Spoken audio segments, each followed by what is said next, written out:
नमस्ते भैया बहनों।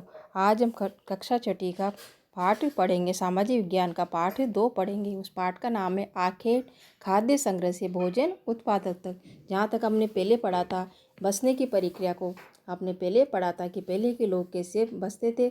लगभग बसने की प्रक्रिया में उनके करीब 12,000 साल पहले उनकी प्रक्रिया शुरू हुई थी।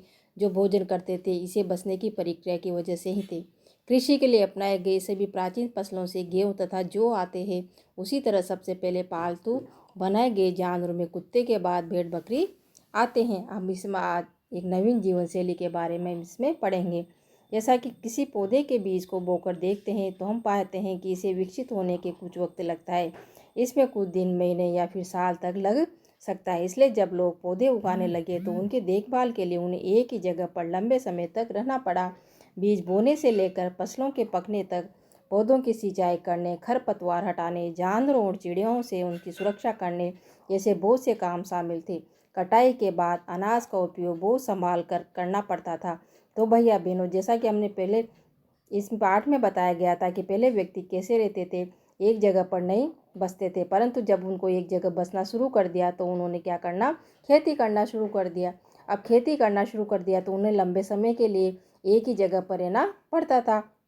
वहाँ पर वो खेती करते थे तो बीज बोने से लेकर जहाँ तक उनकी पसंद नहीं करती थी वहाँ तक उसको एक ही जगह पर रहना पड़ता था, क्योंकि वो जानवरों से, चिड़ियाओं से, पशु पक्षियों से उनकी फसल की रक्षा करते थे। जहाँ तक उनकी फसल की कटाई नहीं होती थी वहाँ तक उनको अनाज को संभाल कर रखना पड़ता था। आगे अनाज को भोजन और बीज दोनों को रूपों में बचा कर रखना आवश्यक था। इसलिए लोगों को इसके भंडारे की बात भी सोचनी पड़ी। इसलिए उनको क्या करना पड़ा, उनको जब फसल तैयार हो गई तो उनको इकट्ठा करके एक जगह रखने के लिए उनको भंडारण की व्यवस्था भी करनी पड़ी। बहुत से इलाकों में लोगों ने मिट्टी के बड़े बड़े बर्तन बनाने, टोकरियाँ बुनी या फिर ज़मीन में गड्ढा खोदा। हमें पता लगता है कि शिकारी या भोजन संग्रह करने वाले बर्तन बनाते और उनका प्रयोग कैसे करते होंगे। इसके जवाब का कारण नीचे देखेंगे कि वो जानवरों से अपने भोजन को रखने के लिए किस प्रकार के बर्तन का उपयोग, खाद्य भंडार का उपयोग करते थे। जानवर बच्चे देते थे जिससे उनकी संख्या बढ़ती है। अगर जानवरों की देखभाल की जाए तो उनकी संख्या तो बढ़ती ही, साथ ही उनमें दूध भी प्राप्त हो सकता है जो भोजन का एक अच्छा स्रोत है। यही नहीं, जानवरों से हमें मांस भी मिलता है। दूसरे शब्दों में पशुपालन भोजन के भंडारण का एक तरीका था। भोजन के अतिरिक्त जानवरों से और क्या क्या मिल सकता है? आज जानवरों का उपयोग किस लिए होता है? भोजन के अतिरिक्त हम जानवरों का उपयोग हमें किस लिए होता है? जैसे अपने चमड़े, पशुओं से हमें चमड़ा प्राप्त होता है, इसकी हमारी बेल्ट वगैरह बनती है, पर्स वगैरह बनते हैं। जो गाय, भैंस, बकरी ये हमें दूध देती है, इससे हमको दूध प्राप्त होता है। इसके अतिरिक्त कृषि और पशुपालकों के बारे में हम इसमें पता लगाएंगे। जैसा कि आपको मानचित्र 2 में दिखाई दे रहा है, हमें कई नीले वर्ग दिख रहे हैं। इससे है कि प्रत्येक बिंदु उस जगह को दर्शाता है जहाँ पुरातत्वविदों को शुरुआती कृषकों और पशुपालकों के होने के साक्ष्य मिले हैं। ये पूरे उपमहाद्वीप में पाए गए हैं। इनमें सबसे महत्वपूर्ण पश्चिमोत्तर क्षेत्र में, आधुनिक कश्मीर में, पूर्वी तथा दक्षिणी भारत में पाए गए हैं। ज़्यादातर कहाँ पर पाए गए? पुरातत्व विभाग जो खोदे गए दक्षिण और पश्चिमी पूर्वी क्षेत्रों में पाए गए हैं। वास्तव में ये निर्दिष्ट स्थान कृषकों और पशुपालकों की बस्तियां थीं। यहाँ नहीं, इसे जांचने के लिए वैज्ञानिक खुदाई में मिले पौधों और पशुओं की अनाज के दानों का अवशेष है। ऐसा लगता है कि ये गलती से या फिर जानबूझकर जलाए गए होंगे। वैज्ञानिक इस अनाज के दानों की पहचान कर सकते हैं। इस तरह हमें पता चलता है कि इस उपमहाद्वीप में विभिन्न भागों में बहुत सारी फसलें उगाई जाती रही होगी। वैज्ञानिक विभिन्न जानवरों की हड्डियों को भी पहचान कर सकते हैं, क्योंकि वहाँ पर जो भी फसलें उनके रखी जाती थी, वहाँ के अंदर भंडारण करके जो रखे जाते थे, उनको भी वो क्या करते थे, उनका नमूना लेकर के उनसे जो अनाज उनका भंडारण के लिए रखा जाता था वो नीचे गल जाता था, उसको भी वो उससे उससे उनको भी उसको प्राप्त करके उससे खोज कर सकते थे कि ये किस ज़माने की है। अगला इसमें पढ़ेंगे स्थायी जीवन की ओर। पुरातत्वविदों के कुछ पुरास्थलों पर झोपड़ियों और घरों के निशान मिले हैं, जैसे कि बुजुहोम। वर्तमान जो कश्मीर के लोग गड्ढे के नीचे घर बनाते थे, इन्हें गर्तवास कहा जाता है। कश्मीर में जो लोग गहरे खड्डे खोद करके जो घर बनाते हैं उन्हें क्या कहा जाता है? गर्तवास कहा जाता है। इनमें उतरने के लिए सीढ़ियाँ होती थी, जिससे उन्हें ठंडी के मौसम में सुरक्षा मिलती होगी।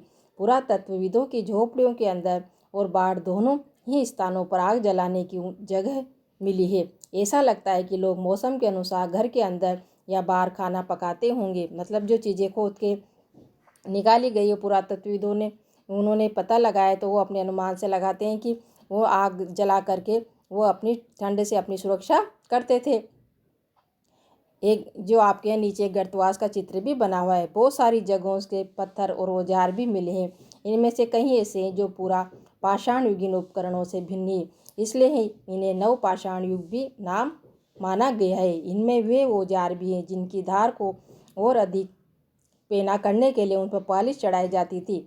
ओखली और मूसल का प्रयोग अनाज तथा वनस्पतियों से प्राप्त अन्य चीज़ों को पीसने के लिए किया जाता था। आज हजारों सालों बाद भी ओखली और मूसल का प्रयोग अनाज पीसने के लिए किया जाता है।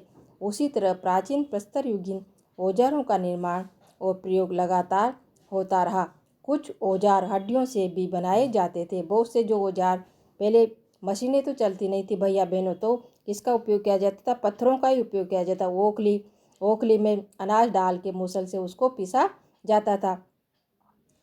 जैसा कि आपको चित्र में दिखाई दे रहे, नवपाषाण युग के चित्र आपको इसमें दिखाई दे रहे हैं। आप कल्पना करके हम बता सकते हैं।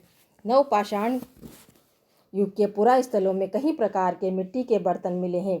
कभी कभी इन पर अलकरण भी किया जाता था। बर्तनों का उपयोग चीज़ों को रखने के लिए किया जाता था। धीरे धीरे लोग बर्तनों का प्रयोग खाना बनाने के लिए भी करने लगे। चावल, गेहूँ तथा दलहन जैसे अनाज अब आहार का महत्वपूर्ण हिस्सा बन गए थे। इसके साथ साथ अब लोग कपड़े भी बुनने लगे थे। इसके लिए कपास जैसे आवश्यक पौधे उगाए जा सकते थे। क्या ये परिवर्तन हर जगह एक साथ ही आ गए होंगे? ऐसी बात नहीं है। एक तरफ जहाँ कई जगहों पर स्त्री पुरुष शिकार और भोजन संग्रह का काम करते थे, वहीं अन्य लोगों ने हजारों सालों के दरमियान धीरे धीरे खेती और पशुपालन को अपना लिया। बहुत जगह लोग मौसम के मुताबिक बदल बदल कर अपनी जीविका चलाया करते थे। तो इसमें क्या हो भैया बहनों, इसमें जब उन्होंने खाना बनाना सीख लिया तो मिट्टी के बर्तनों का प्रयोग करना भी उन्होंने शुरू कर दिया और चावल, गेहूँ, दलहन जैसे अनाज का उनका महत्वपूर्ण हिस्सा बन गए। और बहुत से स्त्री पुरुष शिकार करके भी भोजन का संग्रह करते थे। आगे इसमें पढ़ेंगे सूक्ष्म निरीक्षण। जैसा कि आपको चित्र में दिखाई दे रहा है, मेहरगढ़ में जीवन मृत्यु। यह ईरान जाने वाले सबसे महत्वपूर्ण रास्ते बोलन दर्रे के पास एक हरा भरा समतल स्थान है। मेहरगढ़ संभवतः वो स्थान है जहाँ स्त्री के पुरुषों ने इस इलाके में सबसे पहले जो गेहूँ उगाना और भेड़ बकरी पालना सीखा था। यहाँ विभिन्न प्रकार के जानवरों की हड्डियाँ मिली। इनसे हिरण तथा सुअर जैसे जंगली जानवरों तथा भेड़ और बकरियों की हड्डियाँ भी है। मेहरगढ़ में इसके अलावा चौकोर तथा आयताकार घरों के अवशेष भी मिले हैं।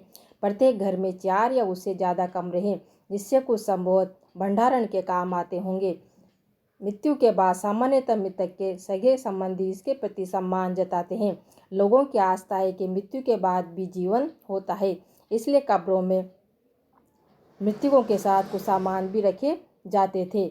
मेहरगढ़ में ऐसी कई कब्रें मिली है। यह कब्र एक मृतक के साथ एक बकरी को भी दफनाया गया था। संभवत इसे परलोक में मृतक के खाने के लिए रखा गया होगा। मेहरगढ़ की कब्र का एक चित्र बना हुआ है। बकरी के कंकाल की पहचान सकते हैं। उसके कंकाल से उसे पहचाना गया है कि उसे मृतक के साथ उसकी बकरी को भी उसके साथ में जलाया गया था, उसके साथ में रखा गया था। अब इसमें फ्रांस में गुफा की गई चित्रकारी कि किस प्रकार की वहाँ चित्रकारी की गई थी। यह आपका एक एटलस है। एटलस में यह चित्र फ्रांस की एक गुफा है। इस पूरा स्थल की खोज लगभग 100 साल पहले 4 स्कूली छात्रों ने की थी। इस तरह के चित्र लगभग 20,000 साल पहले से लेकर 10,000 साल पहले के बीच बनाए गए हैं। इनमें कई जानवरों के चित्र हैं। इसमें जंगली घोड़े, गाय, भैंस, गेंडा, रेनडियर, बारहसिंगा और सूअरों को गहरे चमकीले रंगों से चित्रित किया गया है। इन रंगों को लोह, एस्क और चारकोल जैसे खनिज पदार्थों से बनाया जाता था।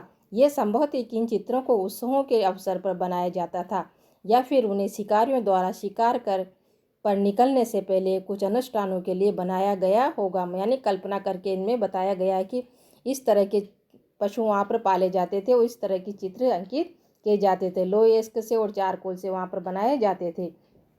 यह इसका और कोई और दूसरा कारण भी इसमें हो सकता था। अन्यंत्र का मतलब दूसरा कारण भी हो सकता था।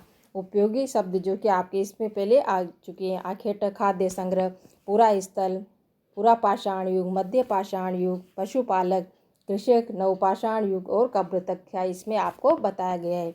एक नवपाषाणी पुरा स्थल 8 में आपको देखना है कि नवपाषाण युग के सबसे प्रसिद्ध पुरा स्थलों में एक चताल युग तुर्की में है। यहाँ दूर दराज स्थानों में कई चीज़ें लाई जाती थी और इनका उपयोग किया जाता था, जिसे सीरिया में लाया गया चकमक पत्थर, लाल सागर की कोड़ियाँ तथा भूमध्य सागर की सीपियाँ।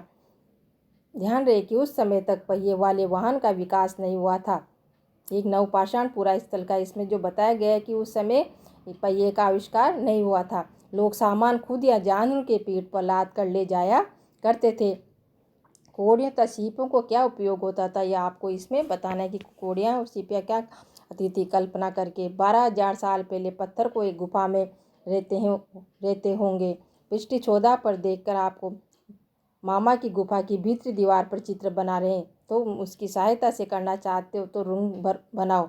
रेखा खींच कर फिर उसमें रंग भरोगे तो हमें कौन सी कहानियाँ प्राप्त होगी। यानी पुरातत्व चीज़ों के इसमें बारे में बताया गया है कि इसमें पुरातत्व की चीज़ें किस प्रकार थी, किस प्रकार के लोग खेती करते थे और खेती करने के बाद उन्होंने अपना घर वहाँ पर बसाने लग गए और किस प्रकार की खेती करने के बाद उन्होंने पशु पालना शुरू कर दिया और पशुओं से क्या मिलता था। इस तरह की आपको इस पाठ में बताया गया है। अब इसके आपके प्रश्न उत्तर सभी भैया बहनों को अपनी होमवर्क की कॉपी में करके लाना है। धन्यवाद। आपका ये पाठ अब पूरा हुआ।